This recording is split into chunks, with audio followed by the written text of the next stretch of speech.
Morgan Stanley Capital International, MSCI, membuat satu Indonesia gempar. Siapa MSCI itu? Mereka adalah penyedia indeks saham global yang digunakan untuk memantau performa pasar di berbagai negara. Jadi titik yang dipersoalkan MSCI adalah soal aturan free float yang tidak transparan. Apa itu free float? Free float ratio, adalah jumlah saham perusahaan yang beredar di publik dan bisa diperdagangkan bebas di pasar, tidak termasuk saham yang dipegang pemilik utama atau pihak internal. Saat ini secara bertahap banyak emiten yang belum memenuhi free float atau saham beredar 15%. Mereka baru memenuhi 7,5% free float. Ini yang membuat MSCI murka dan minta dinaikkan menjadi 15%. MSCI berpandangan bahwa bursa Indonesia banyak dipenuhi saham gorengan. Pada tanggal 28 Januari 2026 adalah puncaknya, MSCI mempersoalkan transparansi data struktur kepemilikan saham Indonesia disertai ancaman pembekuan. Sayangnya, jawaban otoritas ke MSCI terkesan lambat sehingga market Indonesia terjun ke jurang selama 2 hari. Akibatnya dari itu pejabat BI dan OJK mundur dari jabatannya. Ini menjadi kali pertama atau sejarah bagi Indonesia pejabat di lingkungan pasar modal mundur berjamaah. Seberapa berpengaruh sih MSCI untuk pasar modal di Indonesia? Kita bedah bersama, bahwa berbagai pandangan dan keputusan MSCI amat berpengaruh terhadap arus dana asing yang keluar masuk saham Indonesia. Buktinya, setelah pengumuman MSCI pada Rabu 28 Januari mengenai pembekuan sementara emiten Indonesia dalam perhitungan indeksnya, investor asing berbondong-bondong keluar dari pasar saham Indonesia. Hanya dalam waktu sehari, investor asing mencatatkan net sell hingga 6,17 triliun rupiah. Mayoritas harga saham berkapitalisasi pasar besar terkoreksi, bahkan sebagiannya ada yang terkena auto reject bawah, ARB, 15%. Indeks harga saham gabungan, IHSG, pun sempat anjlok 8% hingga terkena trading halt 30 menit, tetapi pada akhirnya ditutup minus 7,35%. MSCI meminta otoritas Bursa Saham Indonesia untuk menyediakan informasi struktur kepemilikan yang lebih detail, transparan, dan andal, termasuk kemungkinan pemantauan konsentrasi kepemilikan saham yang terlalu tinggi. Data ini diperlukan supaya penilaian terhadap free float dan kelayakan investasi saham Indonesia dapat dilakukan secara lebih kuat dan kredibel. Apabila tidak ada perbaikan transparansi yang signifikan sampai Mei 2026, MSCI mengancam akan mengurangi bobot, weighting, seluruh saham Indonesia dan menurunkan status Indonesia dari emerging market menjadi frontier market. Penurunan bobot seluruh saham Indonesia dapat membuat dana asing yang keluar dari pasar semakin deras. Sementara perubahan status Indonesia dari emerging market menjadi frontier market dapat menurunkan reputasi pasar saham Indonesia di mata investor global. Direktur Panin Asset Management Rudianto menilai, penurunan Indonesia dari emerging market ke frontier market adalah skenario yang sangat buruk. Indonesia bisa dipandang sebagai negara yang kurang layak untuk berinvestasi. Kata dia, kalau sampai masuk ke frontier market, ibarat Liga Italia, Indonesia bisa demosi dari seri A langsung ke seri C. Dalam dokumen yang dirilis MSCI, ada perbedaan yang sangat signifikan antara MSCI Emerging Markets Index dan MSCI Frontier Markets Index, terutama dari jumlah emiten dan besaran kapitalisasi pasar, market cap, para konstituennya.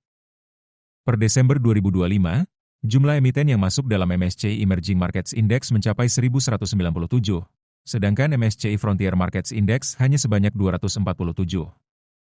Sejalan dengan itu, total market cap para emiten yang tergabung dalam MSCI Emerging Markets Index mencapai 10,23 juta $, sedangkan MSCI Frontier Markets Index hanya 191,40 ribu $. Secara rata-rata, para emiten dalam MSCI Emerging Markets Index mempunyai market cap senilai 8,55 ribu $. Emiten dengan market cap terbesar per Desember 2025 adalah Taiwan Semiconductor FMG, produsen chip asal Taiwan yang punya kapitalisasi pasar 1,22 juta $. Angka tersebut berbeda jauh dengan MSCI Frontier Markets Index yang rata-rata emitennya hanya punya market cap sebesar 774,91 $. Fingrob JSC, holding konglomerasi yang menjadi emiten dengan kapitalisasi pasar terbesar di indeks ini juga hanya punya market cap sebesar 14,79 ribu $.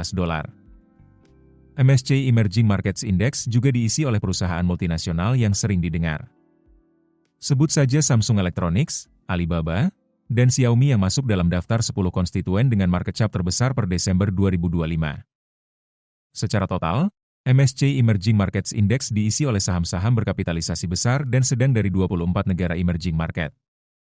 Sebanyak 24 negara tersebut ialah Brasil, Chili, China, Kolombia, Republik Ceko, Mesir, Yunani, Hongaria, India, Indonesia, Korea, Kuwait, Malaysia, Meksiko, Peru, Filipina, Polandia, Qatar, Arab Saudi, Afrika Selatan, Taiwan, Thailand, Turki, dan Uni Emirat Arab. Cina mendominasi bobot indeks ini, yakni sebesar 27,63%. Disusul Taiwan 20,6%. India 15,3%, Korea Selatan 13,32%, Brasil 4,32%, sisa 18,83% merupakan gabungan bobot 20 negara lainnya. Sementara itu, MSCI Frontier Markets Index beranggotakan saham-saham berkapitalisasi besar dan sedang dari 28 negara frontier market. Sebanyak 28 negara yang dimaksud terdiri dari Bahrain, Bangladesh, Benin, Burkina Faso, Kroasia, Estonia, Guinea-Bissau, Islandia, Pantai Gading, Yordania, Kazakhstan, Kenya, Latvia, Lituania, Mauritius, Maroko, Mali, Niger, Oman, Pakistan, Rumania, Senegal, Serbia, Slovenia, Sri Lanka, Togo, Tunisia, dan Vietnam. Vietnam menjadi negara dengan bobot terbesar dalam indeks, yakni mencapai 30,55% per Desember 2025.